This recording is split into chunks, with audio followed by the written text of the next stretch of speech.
हाथी नहीं गणेश है, ब्रह्मा विष्णु महेश है। ये आज कांसीराम साहब की जयंती मनाने से कुछ नहीं होने वाला है। बहन जी ने तो पूरा मिशन बेच दिया, बहुजन समाज पार्टी को ब्राह्मण समाज पार्टी बना दिया। सबसे बड़ी दिक्कत एक ही है इस देश में, माननीय आदरणीय बहन जी। भारतीय जनता पार्टी को आमने सामने की टक्कर से इस देश में बीजेपी खुद कहती है 50 साल की, 100 साल में भी कोई नहीं हरा सकता है। बर्दमान जी हमारे मोर साहब आए और कुछ अपनी बात सीमित सोच कर रहे रखे, ताकि हमारे वक्ता भी मंच पर भी हमें काफी वक्ता है। बर्दमान जी के लिए भाई साहब बहुत जोरदार तालियां बजाएं। हमारे यूट्यूब चैनल चलाते हैं, बहुत अच्छे हमारे साथी हैं। यूट्यूब के माध्यम से हमारे बहुजन समाज के लोगों को जागरूक करने का काम करते हैं। इनके लिए तालियों से स्वागत करें बर्दमान जी का। बहुत साथियों, सबसे पहले तो आज का जो दिन है 15 मार्च, तो आज मान्यवर साहब कांसीराम जी का 90वां जन्मदिन पूरा देश हर्षोल्लास के साथ मना रहा है। तो सबसे पहले आप सभी को कांसीराम साहब की जयंती की बहुत बहुत मंगल कामनाएं, और उसके बाद बहुजन समाज में जन्मे हुए सभी महापुरुषों गुरुओं के चरणों में नमन करते हुए और हमारे मंचासीन अतिथियों का हार्दिक अभिनंदन करते हुए अपनी बात को बहुत ही सीमित समय में रखने की कोशिश करूंगा। हालांकि 2-3 मिनट भूमिका के लिए होती है, लेकिन 2-3 मिनट में बात रखूंगा। बात क्या रखूंगा? जो आंखों देखा है, जो हो रहा है वो तो हो ही रहा है, जो हुआ है वो हुआ है।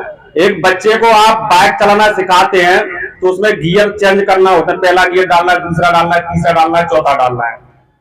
उसने कहा कि मैं तो सीख गया तो मार्केट में जाना तो टॉप थोड़ी लगाना है, टाइम को भी तो देखो कहां पे कौन सा गियर लगाना है।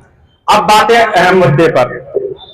तो साथियों, जिस प्रकार से मैं थोड़ा सा 1 मिनट में अपना परिचय दे दूं, इतना सा परिचय दे रहा हूं कि मेरा बचपन यहाँ पर बीता है सोपर के अंदर। ये मेरी सौभाग्य की बात है कि मैं कर्मभूमि के रूप में भी सोपर में आया हूं। तो जो मैं देख रहा हूं देश में, प्रदेश में, अन्य प्रदेशों में देखकर, सबसे बड़ी दिक्कत एक ही है इस देश में, माननीय आदरणीय बहन जी। एक बात और बता दूं, इससे पहले किसी भी मंच पे मैं आज तक नहीं गया हूं, राजनीतिक मंच पर, और आज भी राजनीतिक मंच पर नहीं हूं। मान्यवर साहब कांसीराम जी की जन्मदिन है तो वहां पर तो सभी बाना टूट जानी चाहिए, लेकिन मैं बात करूंगा कि आखिर देश में हो क्या रहा है। देश में सिर्फ मिर्ची है, देश में मिर्ची लग रही है। वो किस नाम की? बहन जी नाम की। वो कैसे?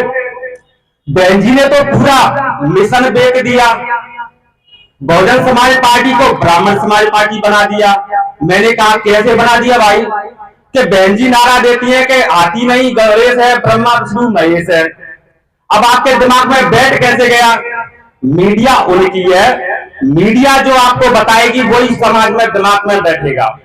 एक बात बताइए, यह हमारे बहुजन समाज का प्रोग्राम है। मान्यवर साहब कांसीराम जी हैं, बाबा साहब हैं। कोई आने वाली विचारधारा हमसे ये कहे कि नहीं हम आपके यहाँ हैं और ये हमारा जो फलाना आराध्य है वो तुम्हारे लिए सब कुछ है, आप इसको स्वीकार करोगे या नहीं करोगे? स्वीकार कर लोगे? आपकी विपरीत विचारधारा का व्यक्ति आपसे कहे कि आपके आराध्य है तो कितनी आप नहीं मानोगे। लेकिन उस बहन जी को देखिए जिसने इस देश या पूरी दुनिया के सबसे मानसिक रूप से विकसित लोगों को उनकी सभा में जाकर कह दिया कि हाथी नहीं गणेश है, ब्रह्मा विष्णु महेश है। तो इसमें बहन जी अपने मिशन से कहां बटकी, बल्कि उस समुदाय ने, विशेष समुदाय ने आपके हाथी को सब कुछ माना है और उसका रेट 2007 में दिया था। तो ये मीडिया का जो षड्यंत्र है वो आपको समझना होगा। अभी कहते हैं कि बहन जी गठबंधन नहीं कर रही हैं। पहली बात तो मैं आपको बता दूं कि बहन जी से गठबंधन की कोई कोशिश की नहीं गई है और ना बहन जी गठबंधन करना चाहती है, क्योंकि आप भी सोचना, मैं भी सोच रहा हूं, व्यक्तिगत आपकी राय अलग हो सकती है, लेकिन जहां तक मैंने विचार किया है भारतीय जनता पार्टी को आमने सामने की टक्कर से इस देश में बीजेपी खुद कहती है 50 साल की, 100 साल में भी कोई नहीं हरा सकता है। बीजेपी अगर हारेगी तो त्रिकोणीय मुकाबले से ही हार सकती है, और यही बात बसपा सुप्रीमो माननीय बहन जी ने सोची है, समझी है, इसीलिए वो अपने अकेले चुनाव लड़ने की बात पर अड़े गए हैं। इसका बाकी की डिटेल आप मेरे YouTube चैनल पर जाकर देख सकते हैं, वहां पर डिटेल में बताऊंगा। यहाँ पर समय काफी कम है, लेकिन सिर्फ एक ही बात कहूंगा कि जो भी लोग हैं, ये आज कांशीराम साहब की जयंती मनाने से कुछ नहीं होने वाला है। आज जयंती मनाओ या न मनाओ उससे कोई फर्क नहीं पड़ने वाला है, लेकिन यहां से जाकर के 2 लोगों को, 4 लोगों को, 10 लोगों को गली मोहल्ले में समझाओगे, उससे परिवर्तन आएगा। और जो बात करते हैं धर्म की, राजनीतिक मामला धर्म का मामला नहीं है, ये राजनीतिक मामला है, तो इसे राजनीति के रूप में रहे तो अच्छा है, क्योंकि धर्म के लिए तो कैडर होते हैं।